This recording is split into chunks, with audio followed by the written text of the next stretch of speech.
નીતિન પટેલના નિવેદન પર મનીષ દોશીની પ્રતિક્રિયા સામે આવી છે, જેમાં કોંગ્રેસના પ્રવક્તા મનીષ દોશીએ પ્રતિક્રિયા આપી છે। તો આ પ્રતિક્રિયા સામે આવી છે। ભાજપના રાજમાં એજન્ટ પ્રથા શરૂ થઈ ગઈ છે। મનીષ દોશીનું નિવેદન સામે આવ્યું છે। ભાજપનો ખેસ પહેરો એટલે કૌભાંડનું લાયસન્સ મળી જાય છે।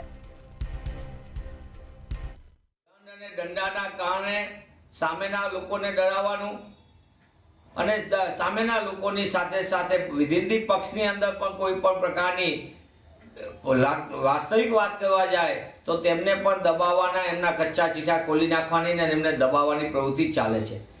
જે રીતે આપના માધ્યમથી સામે આવે છે હકીકત, પણ ભાજપામાં આ જે લડાઈ છે એ સત્તા મેળવવા માટે અને જનસેવા માટેની નથી, પણ ભ્રષ્ટાચારના લાયસન્સ ઉપર કોણ કબજો કરે અને કોણ મેઇન ડિસ્ટ્રીબ્યુટર ભ્રષ્ટાચારનો બને તે માટે આ સેવા સદનો પર કબજો કરવા માટે તાલુકા પંચાયત, જિલ્લા પંચાયત, નગરપાલિકા, મહાનગરપાલિકા આ લૂંટના મોટા પાયે કરોડો રૂપિયા પ્રજાને બદલે પોતે કઈ રીતે સેરવી શકે તે માટે આ રીતે ભાજપામાં એક ભ્રષ્ટાચારનો આખો ખેલ ચાલી રહ્યો છે અને ખેલના કારણે બરાબરની લડાઈ, આંતરિક લડાઈ ચાલી રહી છે।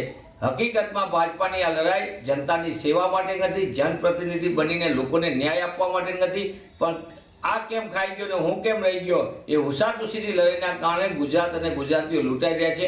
એક વળવી વાસ્તવિકતા છે અને એટલા માટે જ ભાજપામાં સાઠ મારીને જે પરકાષ્ઠા ઉપર ચાલી રહ્યું છે સમગ્ર ગુજરાત જોઈ રહ્યું છે, પણ અંતે તો ભોગ બને છે ગુજરાતના ગ્રામ્ય વિસ્તારની નાગરિકો, ગુજરાતની નગર વિસ્તારમાં રહેતા નાગરિકો, એનો સીધો ભોગ બને છે।